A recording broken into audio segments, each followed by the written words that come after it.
2024 সালের জুলাই যুদ্ধের পর কেটে গিয়েছে প্রায় 16 মাস। কত রক্তের সঙ্গে মিশে গিয়েছিল নতুন সোনার বাংলা গড়ার স্বপ্ন। খাস বিদেশ থেকে আলাদিনের জিমি হেনে এক শক্তিশালী দেশ জাতি গড়ার গল্প শুনিয়েছিলেন ইউনুস। আর হ্যামলিনের সেই বাঁশি শুনে দেশপ্রেমী মেধাবী জেন জি সহ বুদ্ধিজীবীরা বঙ্গোপসাগরে নতুন তুফান তুলেছিলেন। তিনি বাংলাদেশের মাটিতে বিশ্বাস করাতে বাধ্য করেছিলেন মুজিববাদ শেষ, আওয়ামী লীগ শেষ, হাসিনার রাজনৈতিক ভবিষ্যৎ কবরে চলে গিয়েছে। আর এই নতুন ফানুসের মুক্তিযুদ্ধকে ইউনুস বোতলবন্দি করে বিশ্বের দরবারে কোলাজ বানিয়ে বেচার চেষ্টা করেছেন। দিনের শেষে বাংলাদেশের সাধারণ মানুষ কি পেয়েছে? 8 আগস্ট 2024 ক্ষমতায় বসেছিলেন ডক্টর মোহাম্মদ ইউনুস। তার আগে জুলাই যোদ্ধাদের প্রতি সম্মান দেখাতে গিয়ে তিনি যে কেঁদেছিলেন তা দেখে হয়তো সুন্দরবনের অন্তত 2000 কুমির আত্মঘাতী হয়েছিল। কথায় বলে কুমিরের কান্না ভয়ঙ্কর, কিন্তু ইউনুসের কান্না হজম করা যে তার থেকেও কষ্টকর তা হাড়ে হাড়ে টের পাচ্ছেন সাধারণ মানুষ। বাংলাদেশের অর্থনীতি তলানিতে।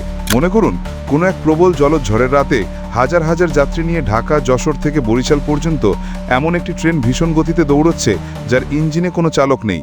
কামরার প্রতি বগির ছাদে রয়েছে অসংখ্য মানুষ। দুরন্ত গতির ভয়ে সাধারণ মানুষ আর্ত চিৎকার করছেন ট্রেনের গতি কমাতে, কিন্তু ডক্টর ইউনুসের জিন সেই গতি বাড়িয়ে দিচ্ছে। মানেটা হলো ইউনুসের চালু করা নয়া অর্থনীতির ট্রেন এখন এমন গতিতে দৌড়াচ্ছে যা সোজা বঙ্গোপসাগরে গিয়ে পড়বে। আসলে শুরুটা করেছিলেন উনি নিজেই। গ্রামীণ কল্যাণ ট্রাস্টের 666 কোটি টাকার কর মকুব করিয়ে চোর, বাটপার, ডাকাতদের জন্য এক নয়া অর্থনীতি সিংহদরজা খুলে দিয়েছিলেন তিনি। চলতি বছরের 7ই এপ্রিল থেকে 10ই এপ্রিল পর্যন্ত বেশ জাঁকজমক করে করা হয়েছিল বাংলাদেশ ইনভেস্টমেন্ট সামিট। সেই সামিটে বিশ্বের নজর কেড়েছিলেন ইউনুসের কুঁচি জিন আশিক চৌধুরী। মাত্র কয়েক বছরে বাংলাদেশ সিঙ্গাপুরের মতো হয়ে যাবে, এমনটাই স্বপ্ন দেখিয়েছিলেন তিনি। 8 মাস কেটে গিয়েছে। বাংলাদেশে ব্যবসায়ীরা কি বলছেন?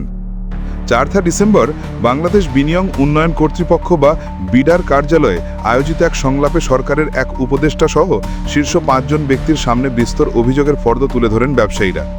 সেখানে স্পষ্ট করে অভিযোগ আনা হয়, বর্তমান সরকার যে কর চাপিয়েছে তা সন্ত্রাসের সমান। অ্যাপেক্স ফুটওয়্যারের এমডি সৈয়দ নাসিম মঞ্জুর বলেন, অগ্রিম কর ও উৎস কর হচ্ছে কর সন্ত্রাস। এটা বন্ধ করতে হবে। আমরা লাভ করি বা লোকসান করি, সব অবস্থাতেই কর দিয়ে যাচ্ছি। এমনও হয়েছে যে লোকসান করেছি বেশি, আবার করও বেশি দিয়েছি। এইচএস কোডের যে টেরোরিজম ছিল সেখান থেকে আমরা মুক্তি পেয়েছি। এখন অগ্রিম কর ও উৎস করেন সন্ত্রাস থেকে মুক্তি চাই। তার আরও দাবি, ব্যবসায়ীদের চেয়ে আমলারা দেশ থেকে বেশি অর্থ পাচার করেছে বলে মনে করেন সৈয়দ নাসিম মঞ্জুর। তিনি বলেন, বাংলাদেশে শুধু ব্যবসায়ীরা বিত্তবান হয়েছেন নাকি আমলারাও হয়েছেন এই কথাটা বলা হয় না। যে টাকা পাচার করা হয়েছে তার মধ্যে সবচেয়ে বেশি পাচার করেছেন আমলারা। আমরা ব্যবসায়ীরা এ দায় নিতে চাই না। ব্যবসায়ীদের মধ্যে যারা টাকা চুরি করেন, গ্যাস চুরি করেন, তাদের ধরুন, আইনের আওতায় আনুন। ওনাদের দায় যেন আমাদের উপরে না আসে। তাহলে কাহিনী কি দাঁড়াচ্ছে? গত 14 মাসে ইউনুসের নয়া ব্যবস্থা কায়েম করেছেন, তাতে ব্যবসায়ীদের নাভিশ্বাস ওঠার জোগাড়। গত নভেম্বরে বিশ্বব্যাংক একটি রিপোর্ট প্রকাশ করে, সেখানে বলা হয় 2010 থেকে 2022 এই সময়ে বাংলাদেশ ব্যাপকভাবে দারিদ্র্য হ্রাস করেছে। ফলে 2,20,00,000 মানুষ দারিদ্র্য থেকে বেরিয়ে এসেছে এবং আরও 90 লক্ষ মানুষ অতি দারিদ্র্য থেকে বেরিয়ে এসেছে। তাদের জীবনমানের উন্নতি হয়েছে, বিদ্যুৎ, শিক্ষা, বয়স্সেকনের মতো জরুরি সেবাগুলো পাওয়া সহজ হয়েছে। তবে 2016 থেকে দারিদ্র্য কমার গতি ধীর হয়েছে এবং অর্থনৈতিক প্রবৃদ্ধিও কম অন্তর্ভুক্তিমূলক হচ্ছে। সময়কালটা মনে রেখেছেন তো? 2010 থেকে 2022। কিন্তু এই বিশ্বব্যাংক আবার কি আশঙ্কা করছে? প্রায় 6,20,00,000 মানুষ, যা মোট জনসংখ্যার প্রায় 1/3, অসুস্থতা, প্রাকৃতিক দুর্যোগ কিংবা অন্য যে কোনো অপ্রত্যাশিত বিপর্যয়ের মুখে পড়ে আবারও দারিদ্র্যসীমার নিচে নেমে যাওয়ার ঝুঁকি রয়ে গেছে। অর্থাৎ মাত্র 1 বছরেই বাংলাদেশে যে পরিস্থিতি তৈরি হয়েছে তার আঁচ করতে পারছে বিশ্বব্যাংক। পরিসংখ্যান বলছে, গত 14 মাসে ব্যাংকের ঋণ খেলাফির মাত্রা বেড়েছে বহুগুণ। প্রায় 34.6% ঋণ খেলাফি। অভিযোগ আনা হচ্ছে, আওয়ামী লীগের আমলে নেওয়া ঋণের সময় মতো শোধ না হওয়াতেই এই অবস্থা। সত্যি কি তাই? 1999 সালে ব্যাংক খাতে খেলাফি ঋণের হার ছিল রেকর্ড 41.1%। তারপর এই হার কমতে কমতে 2011 সালে তা নেমে আসে 6.1%। তারপর থেকে নন পারফর্মিং ঋণ আবার বাড়তে শুরু করে, কিন্তু তা কখনোই রেকর্ড ছয়নি। অথচ 14 মাসেই রেকর্ড ছুঁয়ে ফেলল সেটি। তার বড় কারণ গত 14 মাসে দেশজুড়ে আগ্নিসংযোগ, লুটপাট, ভাঙচুর, বহু বড় থেকে ছোট শিল্পে, কারখানায় হামলা, চাঁদাবাজি, খুনাখারাপি, অগ্নিসন্ত্রাস চালিয়ে বন্ধ করে দেওয়া হয়েছে। ফলে যারা ঋণ নিয়ে দেশের শিল্প বাণিজ্য চালাচ্ছিল তারা যাতে মাঠে মারা যায়, ঋণ খেলাপির মাত্রা বাড়তে থাকে, ব্যাংকিং ব্যবস্থা ধসে যায়, আর এই অজুহাতে বিদেশি অনুদান, বিনিয়োগ বা দেশের সম্পদ বেচে অর্থনীতির বাজার চাঙা করার নাটক করা হয়। এখন কি বুঝতে পারছেন কেন দেশের বন্দরগুলি সবার আগে চড়া দামে বিদেশিদের হাতে তুলে দেওয়ার প্রয়াস চালানো হচ্ছে?